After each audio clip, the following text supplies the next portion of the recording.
I, male 49, and my wife Steph, female 48, have one daughter, Julie, female 20. Julie was a bit of a miracle baby as my wife and I have been trying to conceive for a while. We had lost hope when Steph got pregnant with Julie. When she was born, my wife and I were ecstatic and maybe we coddled her a little too much as she was growing up. Up until she was around 10 or 11, my wife and I worked around her wishes and gave her everything we could, be it toys, trips, or leeway for tantrums. However, for everyone's best interests, we drastically changed our parenting style to be a mix of between permissive and authoritative. Obviously, we should never have let it go so far, and Steph and I fully accept that it led to a rift between us and Julie. However, after this transition to a different parenting style, things seemed to smooth over. Sometimes, though, I still saw a strain of entitlement in her, which set off alarm bells in my mind during her teens. She grew a lot more distant from us and stopped sharing her life details with us. I mean, I get that this is a part of growing up, but it was even more alarming for us the fact that she stopped focusing on her future. As spoiled as we had made her in her childhood, Julie always had a certain amount of ambition for her future and looked at different careers with keen interest. We always supported these interests and never made her try anything she wasn't into. After all of that, though, she just stopped caring. It was tough to see, but Steph and I knew that being a teenager was tough and tried our best to be understanding whatever concerns we had were our own, and we didn't make Julie feel insecure or as if she wasn't enough. Besides, she did well in her academics and activities and even without having much direction, hadn't fallen off the cliff. We just hoped that she would find her path, whatever field it may be. At the age of 16, Julie met a guy from high school, James. This was her first ever boyfriend, and Steph and I were nervous. However, he seemed like a nice enough guy and made Julie happy, or so we thought. The longer they dated, the more toxic their relationship got. James became kind of a party animal and took Julie along for the ride. Her GPA dropped, and her ambition in life became just to coast along. However, where we drew the line was when she started using pot heavily. Now, I'm not a crazy guy who thinks that smoking a joint or two will ruin your life. I mean, I had fun in college, but James and Julie did this excessively. We first found out after our cleaning lady found a bong hidden under Julie's bed, and while she got smarter about hiding her stuff, it was pretty obvious what she was up to.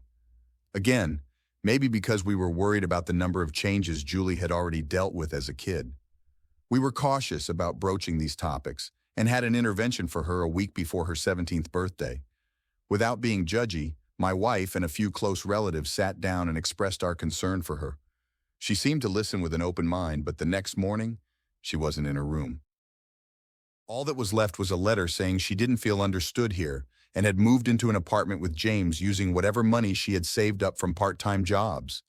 After asking her friends frantically, we at least knew her address and that she was doing okay, but any attempt at talking to her, whether in person or through text, was shut down. She had decided to cut off communication with us. Steph and I took this hard, and it felt like we had driven our daughter away.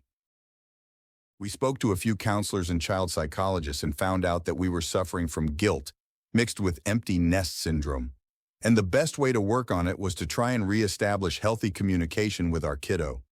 I took the initiative to drop her a call and told her clearly, "Jules, we're sorry that our actions drove you away. I know that you may be going through a lot of stuff, and it's not easy to let your old man in. Your mother and I want you to come back, and we hope that you understand where we're coming from." Julie had a mixed reaction to this. While she was willing to accept our apology and was okay with visiting us often, she felt as though living alone would provide her with a sense of maturity and independence. It was a compromise that Steph and I had to take, and we were just glad to have her speak to us again. I still didn't like James, though. He may have started nice, but he just seemed like a bad egg to me. He also never really bothered bonding with us, and every attempt I had at trying to get to know him stopped at a dead end. Steph, who's a lot friendlier than I am, faced the same problem. In the months leading up to her 18th birthday, Julie began hinting heavily at attending college in our home state of Arizona, and also had plans of starting her own clothing business. It seemed like she had a game plan for the next few years, and we thought that maybe the distance between us had helped out after all. During that period, I ended up agonizing a little, wondering whether or not Steph and I was a problem, and sometimes I did feel like we were too smothering. As a sign of trust, on Julie's 18th birthday, Steph and I gave her a college fund. It was around $60,000 in total, and we told her that whether she went to college or started a business, as long as she had passion and happiness in her life, we were behind her 100%. She was really happy to hear this, and I saw James and her chattering away excitedly later on during the party. A week after this, I was catching up with Julie on the phone during breakfast and asked her what she planned on doing with the college fund. A little hesitantly, I heard her fumbling with the phone a bit, and then she said, "Dad, I want to marry James. We're going to have a big wedding like the one I've always wanted since I was a kid." I damn near dropped my sandwich because that's not what I expected at all. I probed by saying, "Honey, do you think that's the best idea? Can't you get married when you're a bit more, I don't know, settled?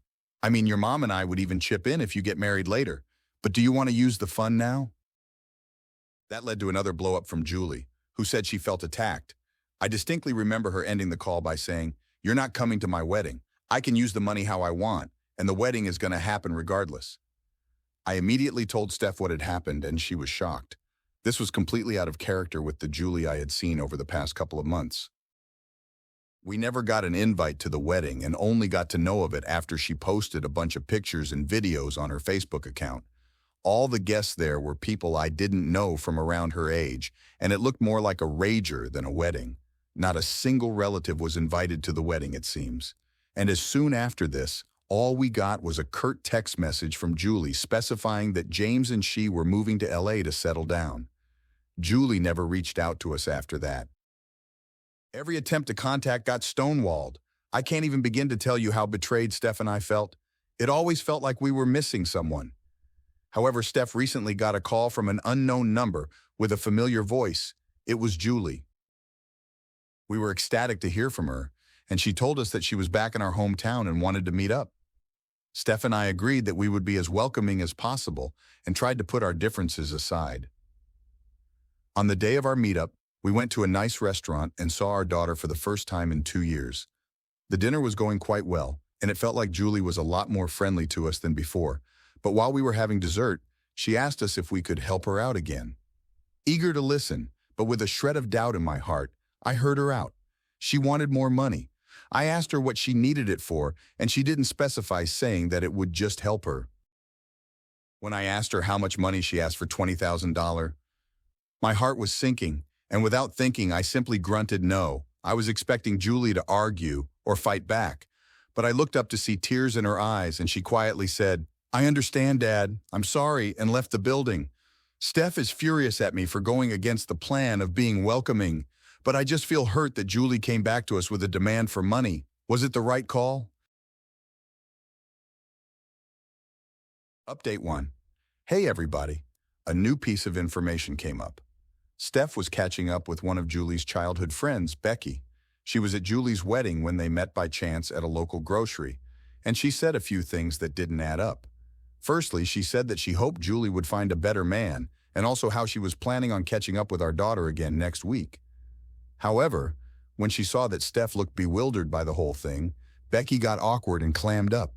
Did this mean that Julie was back for good? Steph took down the name of the hotel Jules was staying at, and we're going to go there tomorrow to hear the full story. Update 2. I will kill James if I see him. That's the takeaway after we spoke to Julie. There's so much to unpack, but let's start from the top. During their teen years, James basically emotionally manipulated and guilted Julie into marriage, and also trained her to say exactly what we wanted to hear to gain our trust in the college fund. Julie said she had told him about the fact that we saved up for her education, something we had told her openly, and then said they should use it to live their best life. They got married, went to LA, and blew through that money fast. James also made up a lot of lies about me and Steph being toxic to him and forced Julie to stay no contact with us. After a while, James and Julie were both working dead-end jobs and living in a crummy apartment, and Julie eventually discovered that James was cheating on her. She was unhealthily dependent on James and struggled a lot mentally before coming back home. When she reached out to us, she needed that $20,000 to pay off some credit card debt that James had racked up and then wanted to start afresh. But she was too embarrassed to tell us what had happened. We had an emotional reconciliation, and she's staying with us for now. Oh, and Becky thought that Jules had told us all of this already at the grocery store, so no wonder she was confused. Apparently that was the plan for dinner, but things went awry. Update 3. It's been a few months since my last update, so I'll keep it short. Steph and I are really happy. Julie started community college with a course on fashion design, and we're closer to each other than before. Thank you everyone for your kind comments.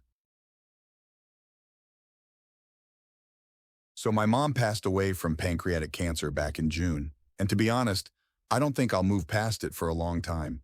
My mom was always there for me, and we spent so much time together. Her death was unexpected and fast. It blindsided me, and I haven't been the same since then.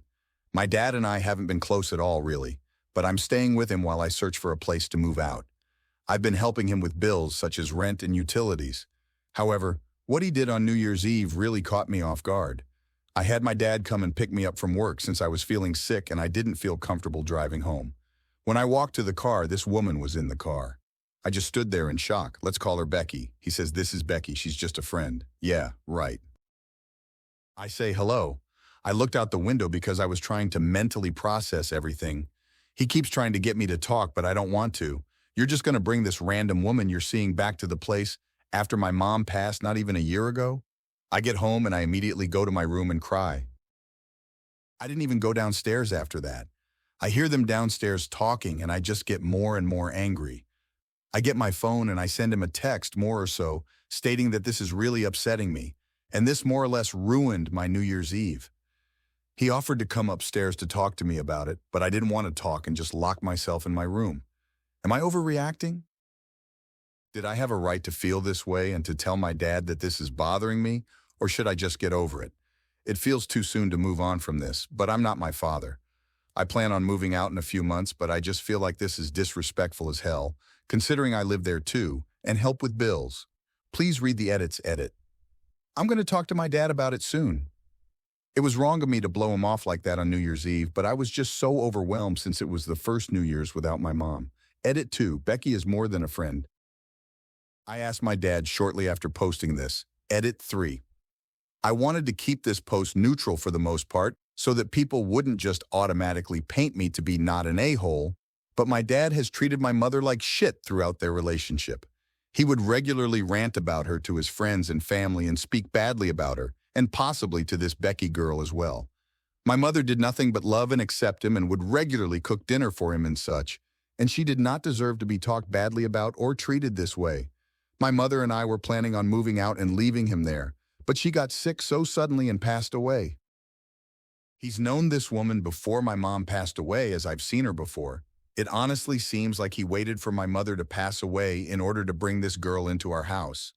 I don't know if any of this matters, but it very much hurts. And if I'm a hole for feeling this way about it, then so be it. And I can be in a hole in an apartment or something where I can grieve my mom's passing alone. Edit 4. My dad brought her over again, and I completely lost it. So I guess you can consider talking about it. I started bawling my eyes out, and he came upstairs to talk to me. Mind you, I am sick with the flu as well. He says he doesn't want to anger me, but the fact that he brings her over here and she's downstairs watching the television that I paid for and watching the cable that I pay for is freaking hurtful. He says he's sorry, but I honestly think he's bluffing, and I honestly do not forgive him. I'm going to pack up my mom's belongings, and I'm going to move out of here and leave nothing of hers. That is my mother's stuff, not Becky's. I came downstairs, and she's eating on my mother's plates that she bought. I don't give a shit about Becky. He treated my mother like absolute garbage, and he doesn't deserve an ounce of grace or sympathy. But don't worry. He'll get his freaking karma for the way he treated my mother and for what he has done to me.